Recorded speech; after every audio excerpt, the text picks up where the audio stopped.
Proof of funds, proof of funds, proof of funds. That is one of the reasons why your visas are going to be rejected if you do not have your proof of funds straightened out clearly. And all universities, all places abroad require this proof of funds. So in today's video, we are going to be talking about the mistakes that you can make with your proof of funds that is going to get your student visa rejected. Pay attention to this because everyone goes through the process. Unless you have a scholarship, you will have to go through this litmus test on your proof of funds. So let us talk about the mistakes that applicants make when they are doing their proof of funds that will get them rejected. So the first one is the sudden deposit trap. So let's look at what this is. This is like mistake number one. So let's see here. We have day one, right up. There's no money, there's no money, there's no money, there's no money. And then day 21, or from day 14 to day 21, there's a huge deposit of money in your account. What is that going to lead to? Immediate rejection. Immediate rejection. Okay.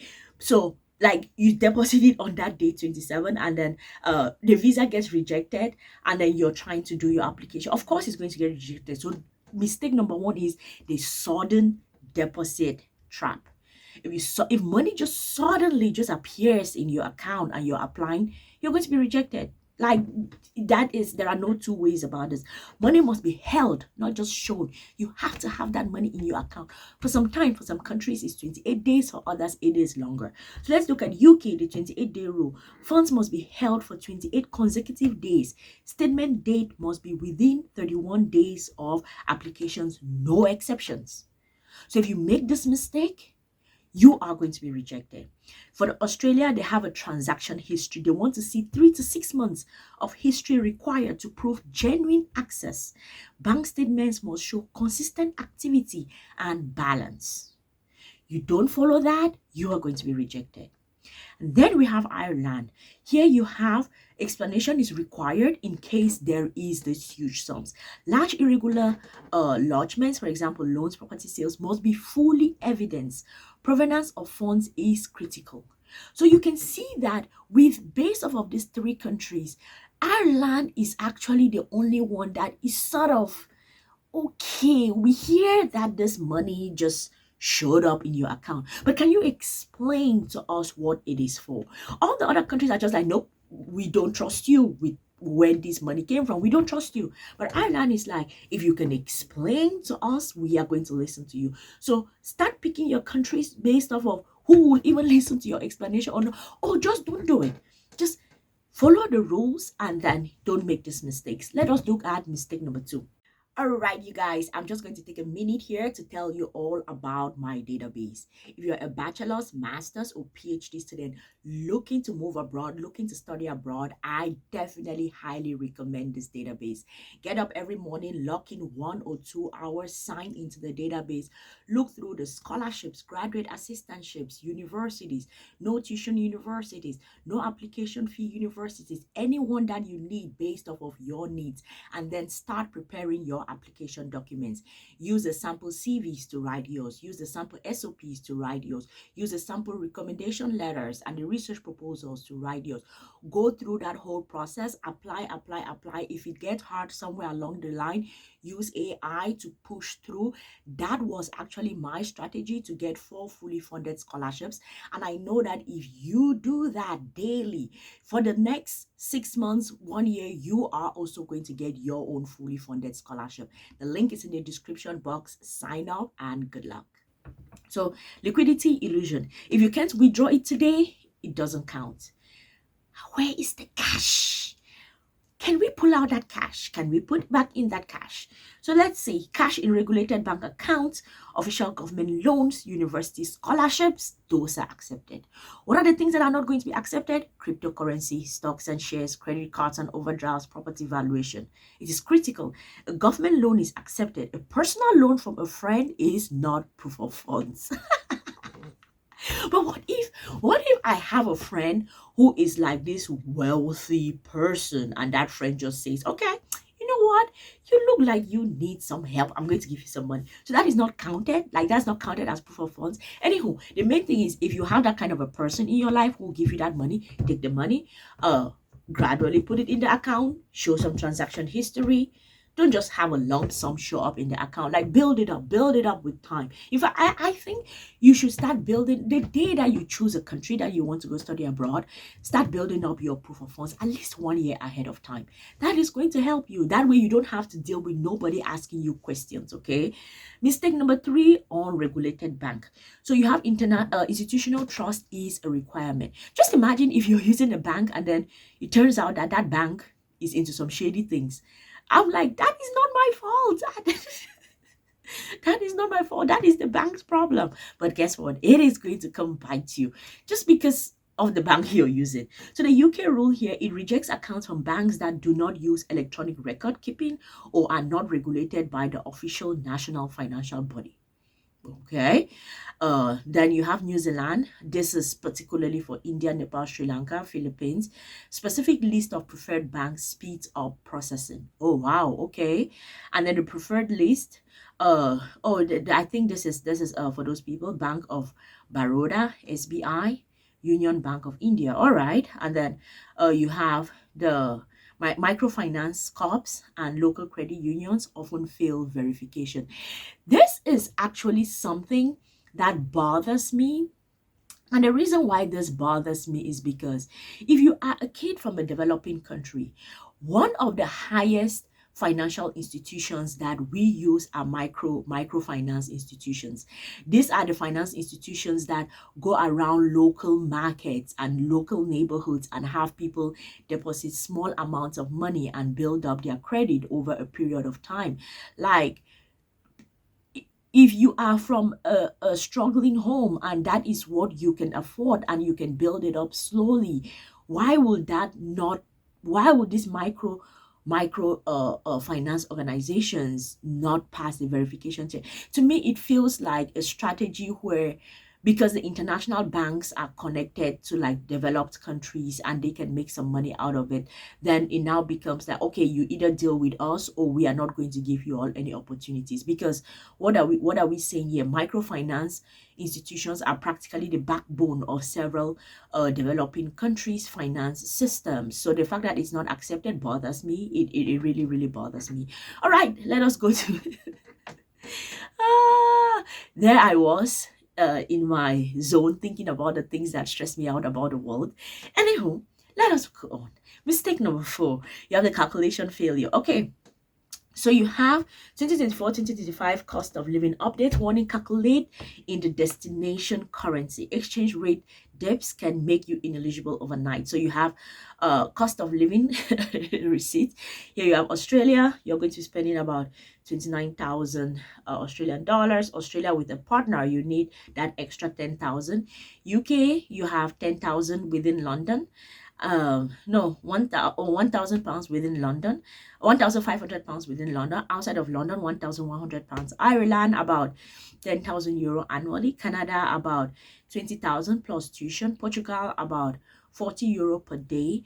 And then if you do not have the finances for all of this, then that is when you are going to be rejected, because most of the time the proof of funds really comes down to an amount that you can take care of yourself within that first year of you living there. So mostly it's like your tuition plus let's say give and take every amount that you are going to spend to take care of yourself within that first year.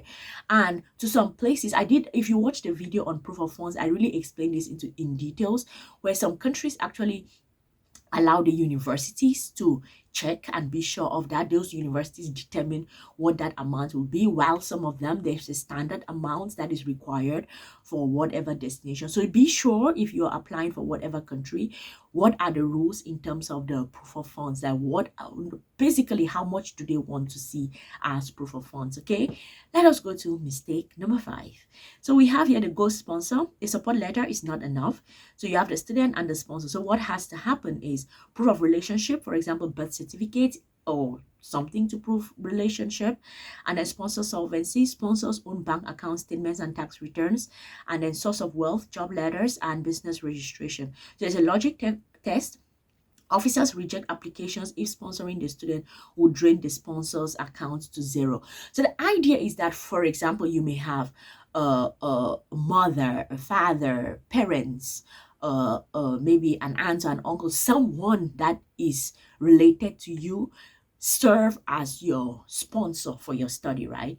But also, they don't want a situation where when they check the balances versus what you need, that sponsor is going to become broke just trying to sponsor you. So it has to be, the money has to be like significantly higher, based off of the destination that you're going through, to show that that person can actually afford it. And I think that this is like one of the hacks in terms of studying abroad, like using a sponsor. And as long as you can determine relationship with that sponsor, as long as you can check that sponsor's bank account to be sure that that sponsor can afford it and not get bankrupt in the process, then you are going to have an easier way as a young person trying to figure out your way, because there is no way you all have $20,000, $30,000, $50,000 in your bank accounts. Okay, I know. I was watching a documentary on kids, wealthy kids, and some kids who grow up in, like, first birthday they've inherited billions. That's not me. That's not you. So we all need a sponsor. We all need a sponsor, okay? So let's go to mistake number 6. Paperwork disconnect, technical errors that trigger immediate rejection. I got a question about this recently, and this kid was talking about the date of birth on her passport versus the date of birth on her birth certificate. And I was like, how did this mistake even happen? Like, how do y'all make this kind of mistakes? I don't know. Anywho, evidence number 1, handwritten entries on bank statement rejected. Evidence number 2, document not in English or Portuguese. In fact, depending on the country you're going to, rejected. Evidence number 3, statement dated 35 days prior to application for the UK, rejected. Internet printout missing account number, rejected. Those are the things that will get you all rejected. Agencies use automated systems. Simple formatting errors cause immediate, non-negotiable denial often without review. So all of that is to say, do not make mistakes with your documents. Make sure that all of your documents are like up to date, because if they are not, you are going to get rejected. Okay, so Germany has this exception here. You have, of course, the block account that everybody knows. A regular savings account is not good enough. If you don't have this money in your block account, you are going to be rejected. Okay, you cannot withdraw the lump sum if your visa is rejected. Unblocking funds requires a formal consular rejection letter. Oh my goodness. Because the idea, I like this demonstration here. So you put in this huge sum, 11,904 euros in a blocked account, and then once you are in Germany, they are releasing it to you in bits, like the tab here, 992 euro monthly as allowance is taken out of that account and paid to you in bits. This is a very, very interesting illustration that they used. Yeah, I like it. I actually really like this. I like this illustration. Anywho, so the idea is that if you're going to be going to Germany and you do not have that blocked account, you are going to be rejected. Your proof of funds, in fact, the block account is the proof of funds. So if you don't have it, of course you're going to be rejected. And for Australia and New Zealand, they have the genuine student test. Does this investment make economic sense? For example, the cost plus the loan debt versus the future earnings, right? So large loans for low value courses suggest you are not a genuine student. That is why, if, for example, if you take a loan to study, let's say, data science, AI, and machine learning. Okay, all right, cool. If you take a loan to study art history, they'll be like, the math is not mathing. The math is not mathing. So New Zealand funds transfer scheme, transferring money to a New Zealand local locked account via ANZ Bank before arrival proves credibility for students from India, China, Philippines, and Sri Lanka. Oh my goodness, I had no idea about that. Alrighty, let's look at the ultimate red line: deception and fraud. Mistakes get rejections, deception gets bans. Like, you're just banned outright.